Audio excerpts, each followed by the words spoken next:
Hello, all my chickadees! Welcome back! Today I have a treat for you guys. We are playing Chapter 1 of You and Him. It just dropped a couple of days ago, and I am here for it. We played the demo, which is actually the prologue, and it is up on my channel. I'm going to have a link down below if you want to jump over there and watch that first, just in case you didn't catch it before. Here are some warnings for the game, really quick. It is for 18 plus audience only. It contains sexual content, graphic violence, eye strain, mild screen shake, slight torture, and death. And the full game will have more warnings to it. Okay, here's the opening. Yes, we're back. I just wanted to read that warning out for you guys, so all my little chickadees can be safe. I don't want nothing to happen to you guys. But, yep, this is chapter 1. It's going to be picking up directly after the prologue we did. And we're going to see what happens next. I've been excited to play this, and it just dropped, and I was like, oh my god. Okay. We're going to see what happens. And maybe we'll learn more about Cake as we go. Cake, I believe, is the name of the fictional band in this. They have their own, Twitter account now, and it is amazing, guys. Okay, but, load. I love it that it picked up our last save. See, we last played this in December. Alright, here's where we are. This is chapter 1, okay? I'm so excited. Okay, let's just jump on in. It is 1:43 a.m. Adam only requires a cheap lock-picking kit bought off of Amazon to break into your apartment. Oh, dude! You breaking straight into our apartment, Adam? Oh, come on. A weak defense. Did you really think this would keep him out? Oh, no. It's almost too easy the way he steps inside, pausing next to your coat rack to allow his eyes time to adjust in the darkness. He scans the room, observing the dark shape of your ratty couch and cheap coffee table that spills with fabric. There he is! Look at him! We made him obsessed with us. One of the few ways to escape. We made him apparently obsessed with us so we wouldn't die at the side of the road. And now he's found our home. Yeah. He wonders briefly if you started in on a sewing project of sorts when his eyes catch on something far more interesting. A door left ajar that he can only assume is your bedroom. He slips out of his boots and places them next to yours. It's almost like he's your husband, returning from work and ready to join his spouse in bed. It's almost too intimate in a way, and he really doesn't like the feeling it gives him. But he needs to stay quiet, and wearing large, clunky boots would reveal his presence. He wants to surprise you, to catch you off guard, like how you managed to catch him off guard with that kiss on the highway. He'll never forgive you for it. Only the thrill of the hunt manages to subdue any inappropriate thoughts that might overwhelm him. He doesn't want to feel this way, you know. He doesn't like the fact that anyone can wield this sort of power over him because it can easily turn into a weapon, which makes him vulnerable. Not only that, but the inherent wrongness itches at his skin. You're a forbidden fruit that tricked him into taking a bite. He wants to laugh at how his name suits him now. Did his father think he'd given to his desires? Yeah, his name's Adam. Did he believe he'd grow up and become just like him? Do what's right. A broken woman whispers from the darkness. Don't go down his path. Her words encourage his already determined footsteps. I protected you from him. She steels his resolve. He is going to kill the one who tainted him and become pure again. Adam positions himself in front of the door, wondering what awaits him. Are you planning something, or are you really naive enough to think you'd be safe after you escaped the first time? Surely you're prepared for me, aren't you? His voice carries into your bedroom, but garners no response. Do you have a gun aimed at my head? A bat next to your nightstand? Or did you call the cops? Again, no answer. Now's your chance. Kill me before I kill you. Adam's taunting you. Probably because you taunted him in his dreams for so long. Still, you don't give in to his games. He grows frustrated and tired of waiting. It's now or never. Adam draws out the knife tucked into the waistband of his jeans. Your blood from the other day still coats the silver blade, the color transformed into a deep reddish brown because he can't bring himself to wash it until he uses it to take your life. The single action, the act of the taking of your life with the blade, will bring everything full circle. At last, he'll be free. Adam notices a small bed tucked into the corner of the bedroom. The window blinds are lifted, allowing a small amount of moonlight to spill into the room and illuminate some massive blankets where you potentially rest. Okay, hopefully we're not in here. Hopefully we're not in here at the moment. It's gonna be like in Lord of the Rings when the Nazgul just go up to the bed and just go but it's pillows, so like feathers go everywhere. Okay, give him props for figuring out how to track us down, though, okay? How? He was really determined to find us, guys. Alright. They shift, signaling that someone indeed lies beneath them. Oh, no. Well, okay, we are in there, or maybe someone else. What if a friend came over and is, like, sleeping in there? Oh, that ain't gonna be good. Our friend would die. But this is our house, so it might be us. Adam approaches the bed without hesitation, rips the blanket off your body and onto the floor. Oh, no, it is us. You startle awake, your eyes latching onto him, dazed and confused by the sudden shift in realities. You were dreaming one moment, and now you're drug kicking and screaming into the waking world. How did you not know he was on his way? You really are naive. He thought you were smarter than this, and he's insulted that you managed to escape him. How could someone like this? The words escape him when he sees you. Oh, you can hear his heart thumping. Skin glowing from the moonlight, caught off guard by you yet again. He keeps his eyes on your face, afraid to wander anywhere else. Then, you pull him down and drown him in the blood red of your lust. Oh, wow! Look at that! I was not expecting that, okay? We're like, woke up like, hey, what's going on? And he's just looking at us like, oh, hey. And just like pull him down immediately, like, hey. In the middle of your heated exchange, you stare down at him, deity perched over the royal throne. He shudders under your gaze, vulnerable and slick with sweat. He's breathless as he asks, why did you stop? Because I'm curious. Your body shifts and he grips his teeth, holding back a soft whimper, his hands going to your hips as if holding you will ground him.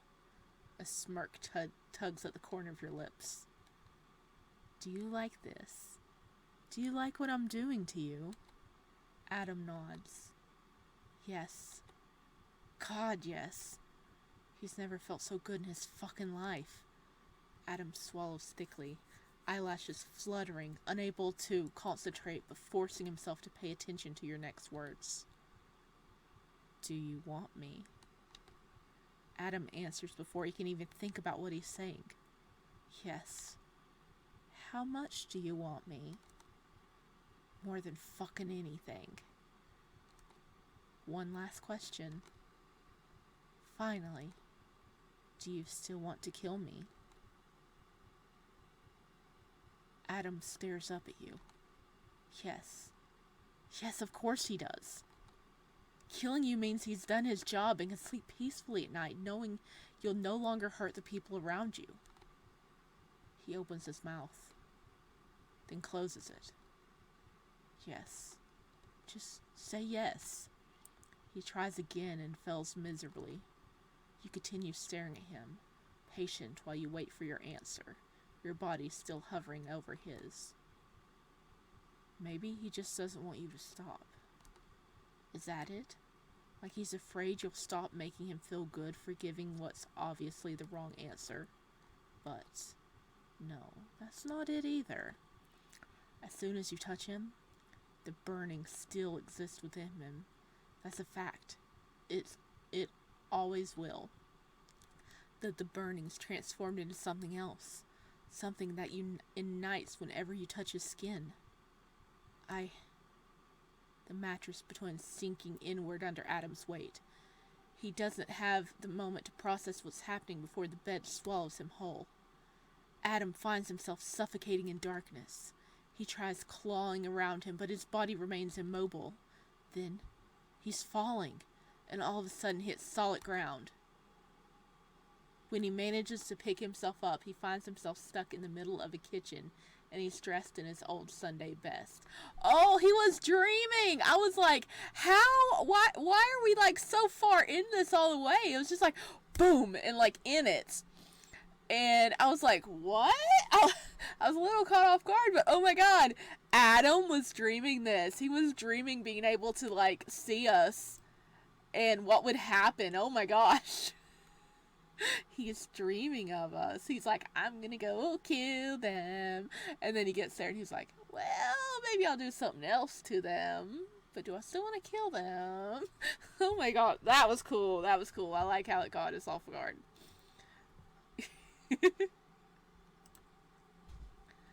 When he manages to pick himself up, he finds himself stuck in the middle of a kitchen. He's dressed in his old Sunday best.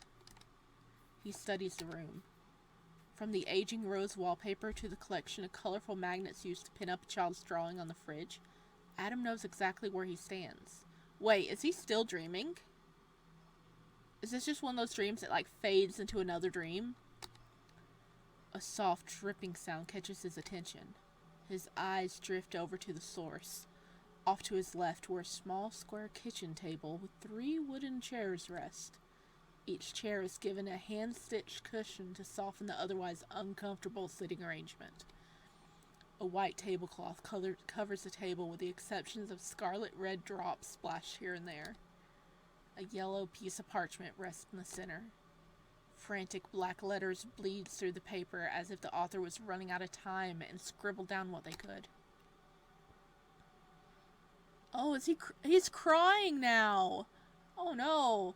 Adam reels back in horror at the sight of it. Not this. Anything but this. Red drips into the paper from above, but he doesn't dare look up. The fresh scent of copper floods his senses. He knows the smell by heart. Normally he'd thrive off the smell, but this...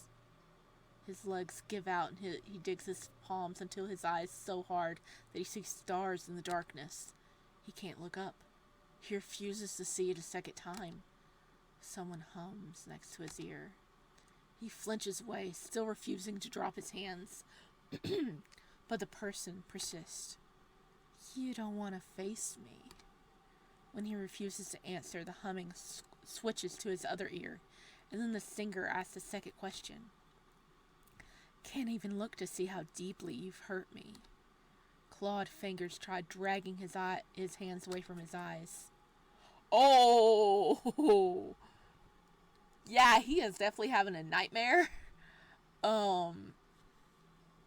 So, did he witness somebody dying when he was a child, like one of his parents? And that's like what he's having a flashback of right now in his nightmare? Oh, that is cool looking though. Okay, they're sharp and painful, and they manage to get him finally looking up and face what he's been dreading. A cold, dead corpse stares at him with bloodshot eyes, the whites glazed over by a grayish film. She, the corpse, is that his mother? Or one of his ex-lovers? Cocks her head at a 90-degree angle. The movement caused her clumped, wet hair to tickle Adam's face. He whispers her name. Oh, the single action enrages her and causes her lips to peel back into a shriek that shatters the windows and makes the chairs rattle and topple over. Don't call me that. Don't you ever call me that again. You betrayed me. You promised me. I'm sorry. I'm so sorry. I didn't mean it. Look at what you did to me. Look at what they did to me. Look. Tears stream down Adam's cheeks as she jerks his face closer to her bruised one. Purple and yellow spots dapple the base of her jaw and trail down the slope of her neck, disappearing under the collar of the gray dressing gown she wears. I'm sorry. He's dragged to his feet by the woman with her hands clamped around his throat. She tightens her grip and he remains limp, knowing this is the punishment he deserves for betraying her like this. What happened? How did you betray her? What happened? For betraying his promise and her memory. I'm so... She snaps his neck with a sickening twist. Oh. Current day. Oh, dang. He had a nightmare. He had an intense nightmare. At first it was like, okay, well, we're gonna have sexy time. And then it went to, guess what? No. Oh, goodness. Okay. Dower Hotel, 5:01 a.m. Adam catapults out of his nightmare, trembling as his eyes dart around the room. The shadows are his demons, waiting to devour him. They hide behind the TV screen, under the bed, in the closet. He can't escape them no matter how hard he tries. Shit. It's just a dream. He needs to calm down. Adam tries thinking about his hunts. The thrill of carving into flesh, of ripping through bone and sinew, and watching as a pathetic life fades by his hand. Okay, so he definitely is a serial killer. And he's definitely had a damaging past, which probably led to him being a serial killer. So there is so much about Adam we need to learn, okay? And also, he's in a boy band. We're forgetting this point. He's in a boy band. It's called Cake, if I remember correctly. So, this boy has a lot going on. We have a lot to learn about him.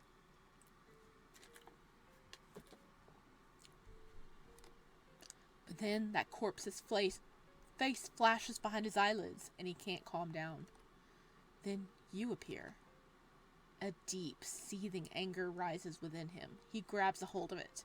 Anger is better than fear, so he directs all of his attention towards you. Whatever this feeling is, it's your fault. These weird sexual fantasies won't go away until you're gone and removed from this life. He needs to get to you. Now. But there's only one problem. After Adam got back to his hotel, he called Saffron and informed him of the situation.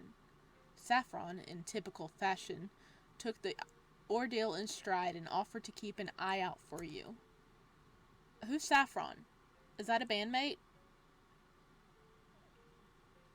I forgot the name of the other members of the band. He spends hours outside of your apartment, waiting to see if your car would show up. Saffron! It never did. You? Ah, okay. We were at Adam's point of view, and now we're going to our point of view.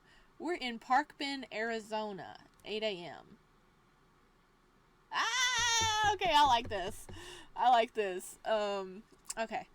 A bloody mess of gauze and medical tape you bought at the nearest convenience store clog up the bathroom trash can, covering up the used pregnancy tests and sanitary napkins. Okay. Man, we stopped and we Yeah, we kind of got it the last playthrough. Or, the last part. Dark smudges circle your eyes from lack of proper sleep. A little fact that your aunt would curl her lip at, wondering why you can't get your act together. Always a supportive woman, that one. If she'd taken the guns herself, maybe you'd be off worrying about your next online show and figuring out how to earn a bigger tip, rather than avoiding your house like it got infested with cockroaches. Oh, that is right. The reason we were out on this trip was because we were taking some guns. Like, I forgot if she got it in an inheritance or what, but we were taking some guns to the aunt, and because they're guns, you can't mail them, so she was traveling with them to deliver them. They're probably all unloaded. That's why we didn't use them. But while we were going, we found a guy on the side of the road, and we got out to help, and then, it's in the prologue. Go check out the prologue. It's been a few months. But I think it's really smart we're avoiding our house, okay? But make it a singular cockroach with a knife.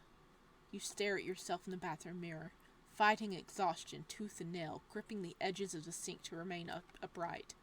A feat in and of itself. Your shoulder, while taken care of for the time being, likely requires stitches instead of the medical equivalent of flex tape. But who the fuck can afford medical insurance in this day and age? Yes. Yes, that's like the best line, because 100% true. It is 100% true, especially in America, okay, guys? Not you, that's who. Damn it all to hell. After circling Park Bend for half an hour and weighing your options between returning home or sleeping in your car, you decide the later is the safer bet. You don't really want to risk it for the biscuit by returning home, considering there's a possibility Adam might know your address. Yes, we smart. The attack itself could have been a one-off incident for a thirsty serial killer hell-bent on getting some kind of action. But, if that's the case, what did he take a picture for? Maybe you're overthinking this. After all, he could be saving them for himself as a sort of memento of the occasion. You can't really be sure. Yeah, if he is not going to let us go, because if we tell on him, that's going to, completely destroy his life. He's going to get caught and sent to jail. So, yeah, he wants to track us down because we knew who he was. He wants to track us down and get rid of us. Because, he doesn't want to get caught. Maybe it would have been better if... No. You splashed yourself with water stained a questionable color in order to perk yourself up. Chin up, chest puffed. That's what your best friend Jay used to say before he moved out of state to pursue his dreams in the medical field. Man, Jay, where are you right now? Where are you right now? We need help with our shoulder. See, we're bleeding, right in this area. Jay, buddy, can we call you up? Can you come patch us up, please? Remember, we best friends? Yeah, maybe? You plan on taking his advice to heart until you exit the bathroom and meet the gaze of a kid who stares at you with wide, set eyes. He's in the middle of picking his nose and wiping it on his mom's sleeve. He never breaks eye contact. Upon seeing your grossed out expression, he cackles like a hyena. Yep, he's gonna grow up to become a serial killer. You bet Adam did the same thing at that age. You'd put money on it even. Limited edition cake-inspired scratch tickets inside. Well. The doorbell jingles as you step out of the air-conditioned gas station and onto the curb. A sudden wave of vertigo hits you and you finally lose your ongoing battle with gravity. An arm sweeps out to catch you. Soft green eyes meet yours, paired with a gentleman smile. Hello, polite gentleman. He's cute. Are you alright, my dear? You look a little ill. Guess that's what happens when a crazed man attacks someone with minimal medical accidents. You know for a fact Adam is probably off smoozing in a fancy-dancy hotel, or a hospital that serves steak with shaved bits of gold sprinkled on top. The world can't be more unfair when a criminal gets better care than their victim. To the gentleman wearing a crisp button-up and slacks in 100-degree weather, you've seen weirder, you just nod and disentangle yourself from his hold. He waits until you're stable on your feet to let go. Ate one too many pancakes at the Pancake House down on West Avenue. Challenged my friend to a contest, but you should see the other guy. Smooth. Smooth recovery. We about passed out because of too much pancakes. Okay, and the really hilarious part is I had pancakes for breakfast today. So this is amazing, and I love it. Amazing coincidence. Is that why you got a nasty blood-stained shoulder? Your heart stops and your hand flies to cover your shoulder. You wince at the sudden touch. It stopped bleeding. How did it open up again? He cocks his head to the side. Let me give you a ride to the ER. I'm certain they'll take care of your problem in a jiffy. Thanks for the offer, but I can't afford to fork over hundreds of dollars just to sit in a room, let alone get stitched up. I appreciate your concern, but I'll manage on my own. Then how about this instead? I'm friends with a great doctor who runs a small and affordable urgent care center. He even offers payment plans. If I take you there, and I promise I can get your bill halved, what do you think? Damn, that's a tempting offer.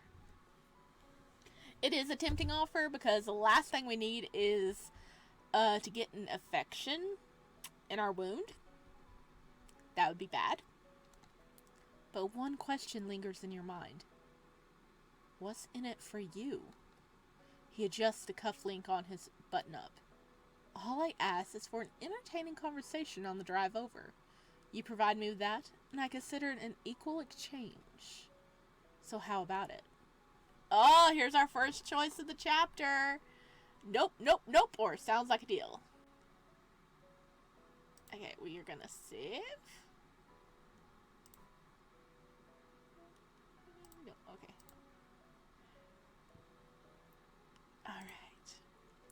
Alright. Nope, nope, nope, or sounds like a deal.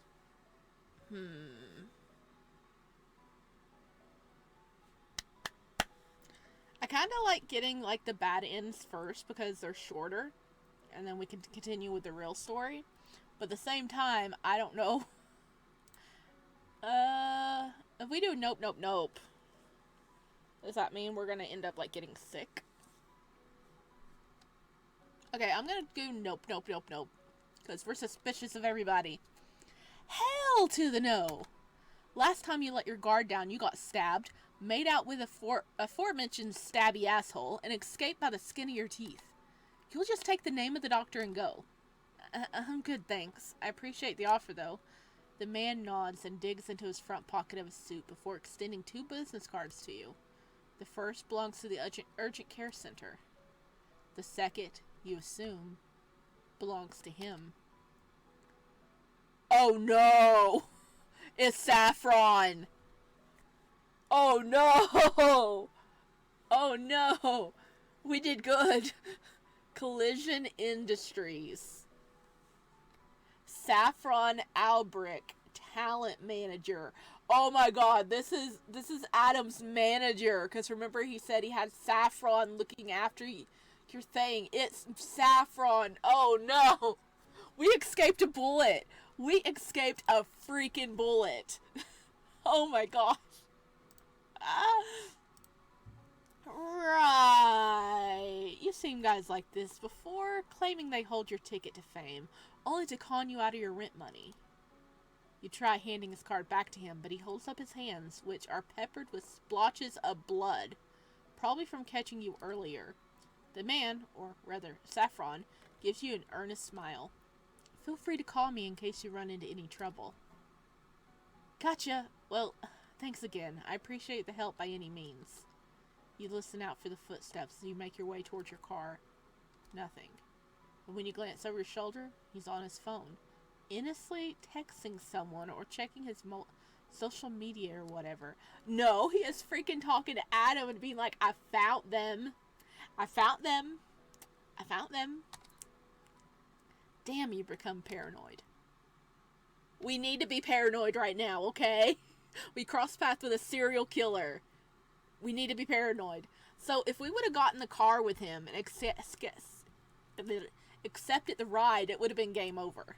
I'll have to come back and do that later. Almost embarrassed, you climb into the driver's side of your car and start buckling your seatbelt, wondering why you made such a mental fuss about everything. But when you glance back up, you find Saffron staring right at you. Oh. And he's licking a speck of blood on his thumb with a bone-chilling smile. Oh no. Hail to the no. Oh, not a fucking again. Lock the doors. Lock the doors and hit the gas. You're starting to think your aunt had the right idea with keeping at least one gun on hand. Too many creeps roaming Arizona as of late. Him. I like how it's separated into you and him, and we're bouncing back and forth between their points of view. I really like that. Oh my god, we escaped. We escaped. Pure accident. Oh my god, okay. Dude. That would have been a game over. He would have took us directly to Adam and we would have died. Okay. Dower Hotel, 8 a.m. Adam scrubs a towel over his face, pushing back the purple strands of hair plastered to his forehead, his body dripping with sweat. His legs ache after walking the equivalent of 3 miles on the hotel gym treadmill, but at least he's not thinking about you. Until he's thinking about you. He whips out his phone and checks his messages, desperate for something else to occupy his thoughts. But Saffron hasn't given an update in hours. I like the art. I love all the little CGs we're getting. This is cool. Adam's mouth pulls into a tight line, wondering what's taking so long. Where the hell are you hiding? Don't you know he has connections everywhere? Eyes everywhere? Do you have eyes in Antarctica? Because that's where I'm thinking about going. You should just give up already. There's nowhere safe for you to run. You're his now. A fact you need to learn sooner than later. Blowing out a disgruntled breath of air, Adam folds himself into the plush recliner stationed in front of the widescreen TV. He's never cared much for the extravagant things, despite people always offering them left and right. He was taught to never want them, to never accept anything beyond his means, something he holds on to this day. On screen, a news outlet discussed the devastation his fans are facing after Cake's latest concert got canceled due to an unforeseen injury Adam received while hiking. Not an entire lie. Technically, he was hitchhiking, and his latest target became more than he bargained for. A tidbit the general public will never know or learn of if he has anything to say about it. Turning his attention back to his phone, he clicks on the message he received the other night from an unknown number that sits just below Saffron's number, the one that tells him who to kill and where. Oh, name is listed alongside your place of residency, as well as your job occupation. Adam swallows thickly. Look at him blush! Wait, so people are telling him who to kill? Is that what it is? Huh. How did you get on the list then? He never realized they actually provided a link to your profile. His finger hovers above it, heart beating a mile a minute. He has never been on one of those websites before, though he's heard people mention it in passing. Quite a few people even tried to start a petition for him to join, to which he declined and publicly stated his discomfort. Oh my god, are we on like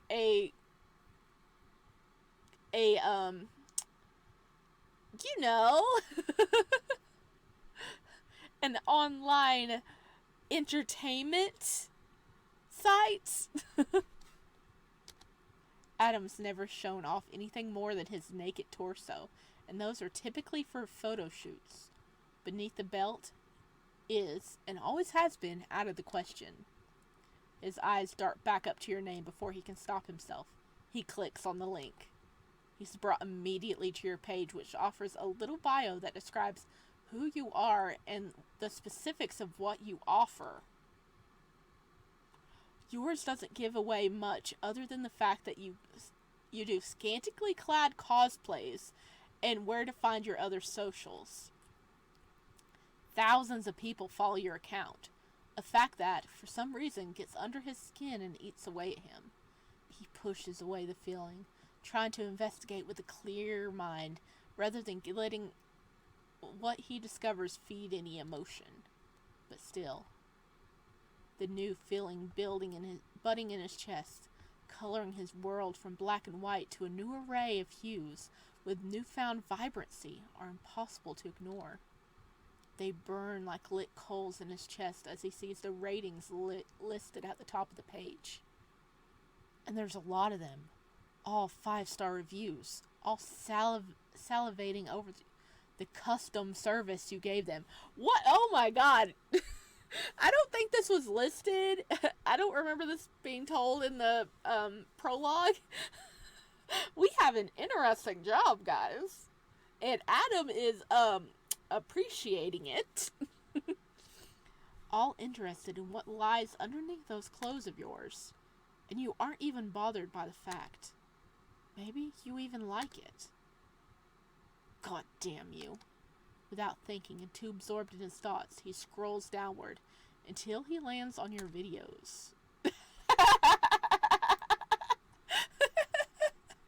Instant red. Look at that. Look at that.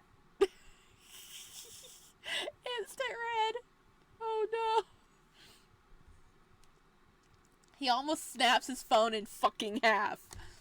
The video he lands on gives a little preview of what the contents contain, which is you, lying in bed modeling a very revealing cosplay that leaves little to the imagination. It's like you're mocking him with your eyes, taunting him in his newfound hunger by beckoning him forward, similar to how you did in his dreams. He squirms in his seat as you lick your lips. Your taste still lingers on his lips from the day before, your mouth soft against his. Your entire existence drives him crazy like nothing else has done before. Fuck! His pants, despite the fact that they're jogger pants, just got a lot tighter. Look how red he is. Adam puts the phone down, almost slamming it into the nightstand. He feels so fucking perverted and disgusted with himself. Why did he do that just now? He shouldn't have looked. Because now he wants to scroll through your feed until he's seen every inch of you, so he can devour you with his eyes and commit each detail to memory. Even the foreboding voice warns him away from this path, is drowned out by the roaring in his ears and the thump of his heart against his ribcage. Adam grips the armrest of his chair so tight that his nails break, because he's afraid if he moves an inch, he's going to reach for his phone again. Watch a single one of those videos in. It chimes once. A text. Adam risks picking up the phone, only looking at the notification on the lock screen. Saffron's name pops up, and the preview message is just 2 simple words. Found them. Oh, this is getting intense. Okay, we're back to us. We're still in Park Bend. Guy, we need to get a heck out of Dodge. Like, ASAP. Park Bend, Arizona, 11:15 a.m. You arrive at an old rundown trailer park, pulling into a dirt drive that leads to a selection of mobile homes clustered together as if gathered for the congregation. Wooden slats meant to serving as fencing offers a piss-poor attempt to separate them, providing some sort of privacy for the local residents.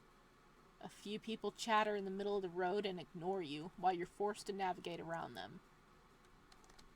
You almost take out a portion of the aforementioned fence, which garners a visceral reaction from one of the men standing in the road. He shouts profanities after you and whacks the bumper of your car with his steel-toed boot before you can drive away. A cute little welcome back to the neighborhood present, all in the form of a new dent. How lucky! You just can't wait to beg your aunt to stay. Oh, we found where our aunt lives. White knuckle gripping the steering wheel, you follow the rocky road right up until you come across a double-wide trailer painted in tan with a slightly darker trim.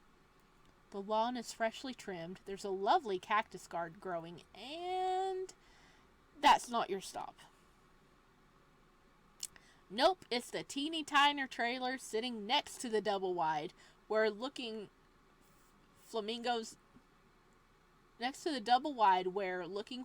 dapple the lawn in splashes of neon pink. Your new possible home. The teeny tiny trailer, not the double wide.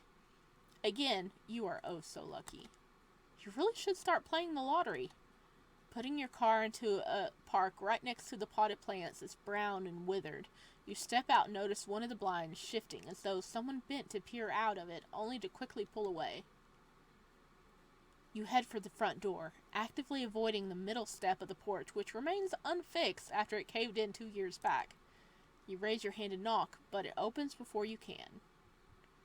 A hand reaches out from the darkness and latches onto your wrist, causing memories of Adam doing the exact same thing to come flooding back in a rush of panic and fear. He can't be here. He can't! Before you can open your mouth to even scream, a hand yanks you inside, another clamping over your lips as the door clicks shut. Your pulse palpates in fear as you try struggling out of your captor's hold.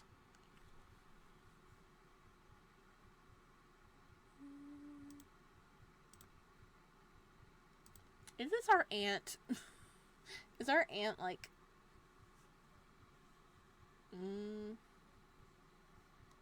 Bite hand. Survival instincts kick in and you chomp down on the hand covering your mouth. There's a shriek before you're shoved to the ground, your elbow banging painfully against the floor. Above you stands a tall, disheveled figure felled by darkness. They nurse their hand, cursing underneath their breath as they inspect the bite mark you left. I don't care who you are, you deserve that. Okay, yep, it's our aunt. The voice is distinctly female. Aunt Ruth? What the hell was that for? Yep, it's your aunt, alright. I thought you were someone else. Who else would I be? No one else lives here, you stupid brat. She turns and you hear the deadbolt lock into place, followed by the rapid succession of 4 more locks coming soon after. Okay, she's paranoid. When did she get all those extra locks? There was only one last time you checked. Aunt Shh. Spittle flies from her lips as she shushes you and your mouth clamps shut with a resounding snap of your teeth. You watch as your aunt presses her ear against the door, quieting her breathing like she's afraid someone will overhear. There's only 2 possible reasons for this. Either the problematic neighbors are drawing penises on her flamingos again, or something really sketchy is going on. No pun intended. When Ruth finally pulls away from the door, she breathes a dramatic sigh of relief, full on pressing a hand to her chest and thanking God as if you're not standing there, witnessing the whole debacle. Before you can comment on her erratic behavior, your aunt turns to you with her arms crossed over her chest, clucking her tongue. Now, tell me why you're here. When you don't answer fast enough for her liking, she sneers. What? Did your uncle demand you take something else from me? Sorry to disappoint the 2 of you, but I have nothing left to give. I'm not here because of him. I'm here because my living situation has gotten a bit complicated, and I need a place to stay while I sort things out. Your aunt's eyes narrow, or at least you imagine they do, considering you can't see due to the distinct lack of lighting. But you know your aunt's change in expression due to the disturbance in the air, a slight shift in the winds. You trained long and hard to read situations like this, guided by your giddy ancestors. Okay, Star Wars jokes aside, you know her by now. Ah, you're only visiting because you want something from me? Why am I not surprised? The comment irks you. Who were you delivering those guns for again? Certainly not yourself. That road trip from hell is the entire reason you're in this mess with Adam in the first place. If you never crossed paths, and it's not like you want to room with her, but you've got nowhere else to go. Not when you discover your worst fear a couple of hours earlier.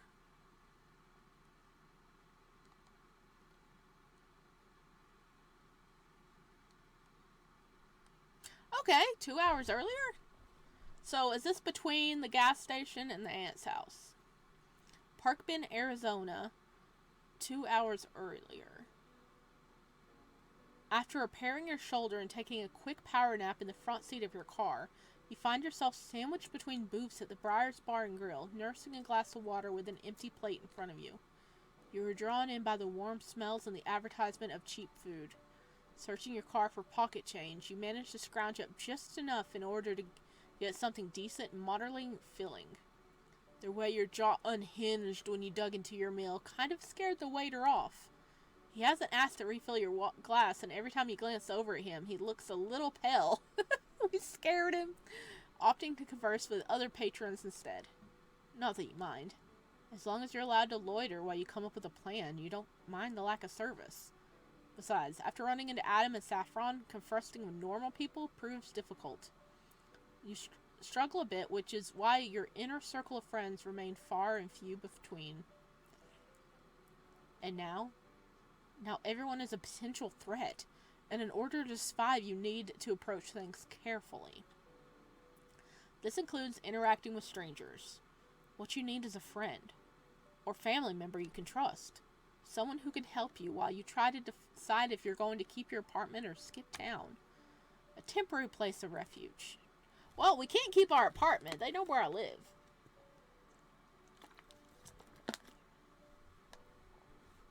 You make a mental list of potential prospects, crossing out those who live out of state or those whom you've lost contact with, eliminating almost everyone in the process. All except one. Aunt Ruth comes to mind due to her sheer proximity and availability rather than the level of trust you share with her. But she's your best bet. Still, you can return home and put this entire thing behind you thanks to the possibility of Adam losing interest. Maybe he thought you were an easy target. And you weren't, so maybe a drunken shout draws your attention towards the front of the bar, where an older gentleman waves a busted TV remote in the air. Batteries! Get me fucking batteries! And I'm gonna miss the big game because of this stupid celebrity bullshit. His words slur together in a tangled mess. When the bartender ignores him, the man leans across the counter and tries yanking at the man's pants. The bartender rolls his eyes as he cleans the glass with a white dish towel and simply steps away. We've been over this, Jamie. Please don't make me call the police on you again. The drunk man, or Jamie as the bartender calls him, slumps back in his seat and grumbles as he chucks the remote onto the bar. He folds his arms over his chest like a spoilt child who just got told he couldn't have dessert before dinner. Your eyes glide up towards the TV to see what channel the TV's stuck on when your entire body goes rigid. Adam. Hello. On screen, the camera captures close-up shots of Adam, signature purple hair to his iconic earring before finally landing on his face. He beams at the camera with the exact smile he wore moments before he plunged a knife into your shoulder. A wolf in sheep's clothing. He really knows how to blend in, huh? Your nails dig into the meat of your thigh, wishing you could expose his true identity when the camera switches over to the interviewer, who already wears a smile of her own. She introduces herself as Lawrence D. Taveno and exudes practiced confidence that one can only develop after years of working with A-list celebrities. Today, we're here with Adam Gwaudin, composer and lead vocalist of Cake. She turns to him and straightens a stack of laminated cards on her knee. Now, Adam, I heard about the incident and wanted to make sure you could handle doing this interview. Don't worry about rescheduling and just be honest with me. How are you feeling? Your stomach plummets at the mention of an accident. An interview from today? Sure enough, there's a slight bulge underneath his shirt, right above his hip bone. Clear-cut evidence he made his way off the highway with the scars to prove it. Part of you wishes he bled out on the asphalt, but you knew the blade didn't go deep enough to cause irreversible damage. You meant to maim, not kill, unlike a certain someone. And now, here that certain someone is, continuing on with his life while you're laudering at an 18 and up bar out of fear. What a complete and utter bullshit. I'm great, Lawrence, and happy to be here. My injury was pretty shallow, and we're just taking extra precautions to ensure my recovery goes smoothly. I'll be up and running again in no time at all. He turns towards the camera, and you tense on reflex. It's as if he's looking straight at you with those sharp, introspective eyes. The smile he gives the camera comes slow and mocking. After all, you can't get rid of me that easily. Lawrence gives a good-natured laugh, but the hairs on the back of your neck stands on end. To anyone else, he's a man determined to get back on his feet, but you know the comment was meant for you. It's a small way of saying he's not letting you go. Not by a long shot. You stare at the melting ice in your glass, trying to control your breathing as the interviewer presses a hand over her heart. I think I can speak for most of us when I say we're happy to hear that you have such a wonderful support system taking care of you. Now, you mentioned a while back that you and the members of Cake are pretty close. I assume they're part of your support system? Of course. They're like my brothers. They're my family. Same goes for my manager. Oh? Then does he tell his found family about his cute hobby of disemboweling people? Do they go on brotherly bonding expeditions and laugh in the faces of their victims? Now that's a good question. Clearly his manager knows, but do the rest of the members know is the question.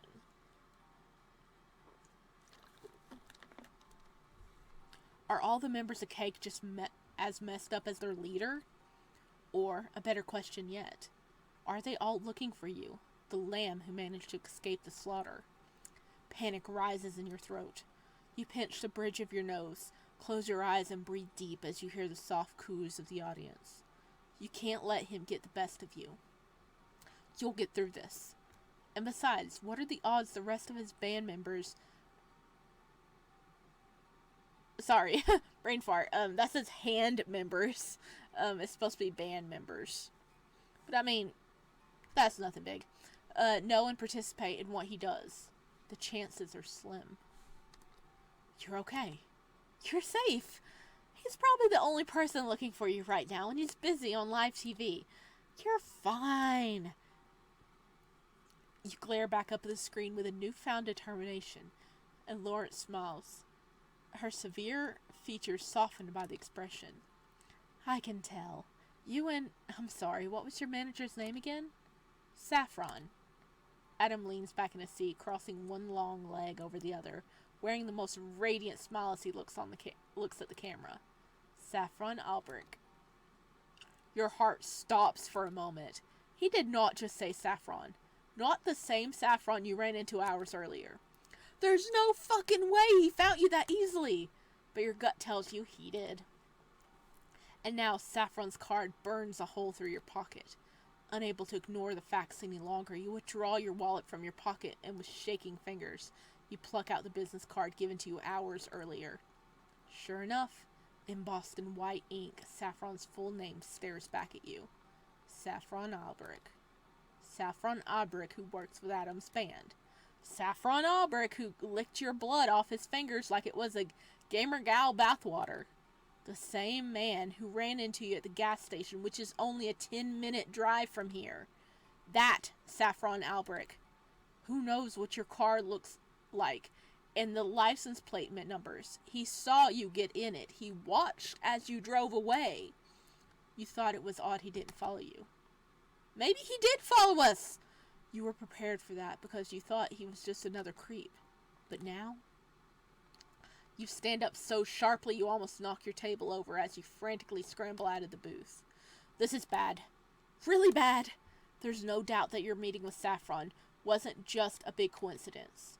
He was probably patrolling the entire area looking for you, and bada bing, he found you within 24 hours. You can only surmise one reason he didn't come after you. It's because he's saving you for Adam.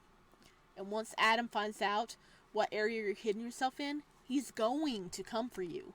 And not the sexy kind of come either. Well, in Adam's dream it was. You need to leave and get to your aunt's now. You almost steamroll past a waiter carrying a large platter and apologize over your shoulder as you hurry out the front door. A voice calls out to you, but you ignore it, too occupied with getting the hell out of Dodge. The Arizona heat almost knocks you off your feet for the second time today, but you power through as you race towards your car and hop inside. The waiter who calls after you is frantically waving his hands over his head. You rev the engine and peel out of the parking lot, not even paying attention to the waiter or what he holds in his hands. Okay, we probably didn't pay, but what if we left our phone there too?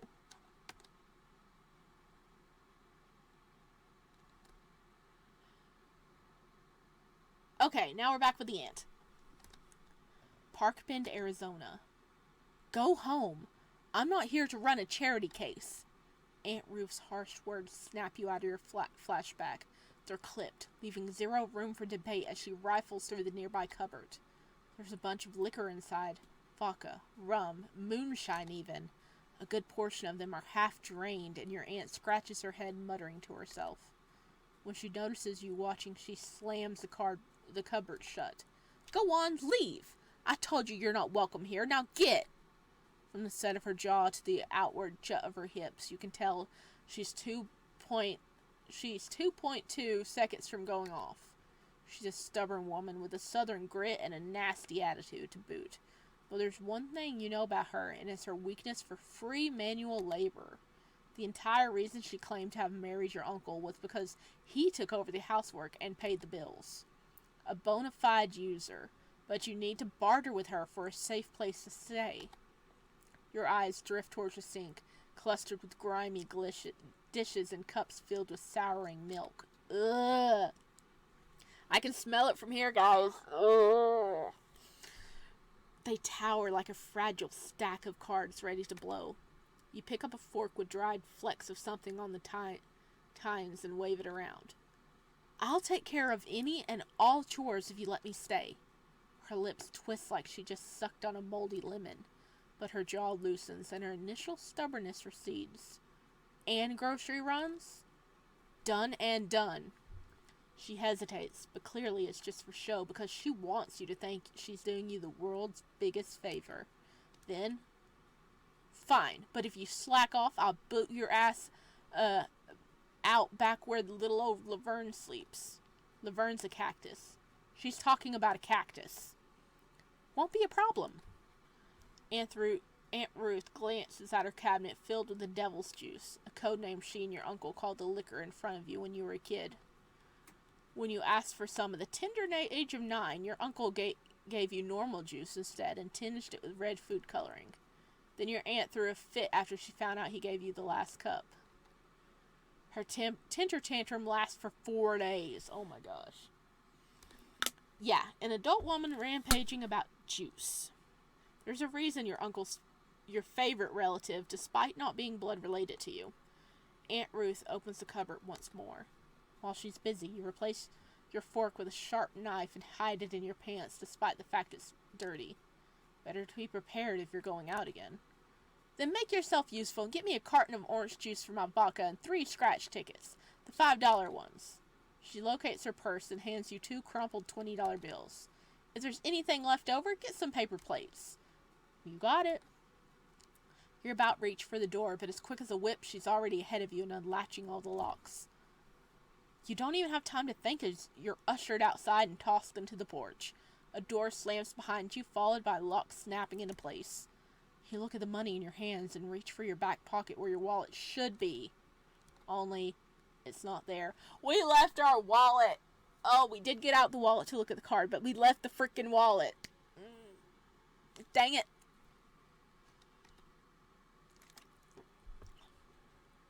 You search your car next, underneath your seats, in the center console, as well as a glove compartment box. Not there either. Then you remember the waiter calling after you, trying to draw your attention. Now you understand why. You left your wallet at the bar. Shit. Okay, this is where I'm going to end part 1 of chapter 1.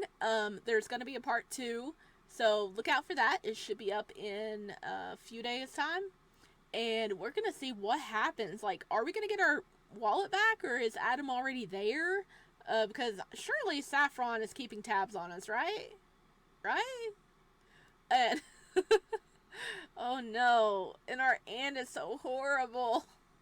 Well, I guess we don't have our wallet right now, so we really don't have any money, so we can't just get a hotel or, like, get more gas and travel away. Oh my gosh. How long are we going to be able to avoid Adam?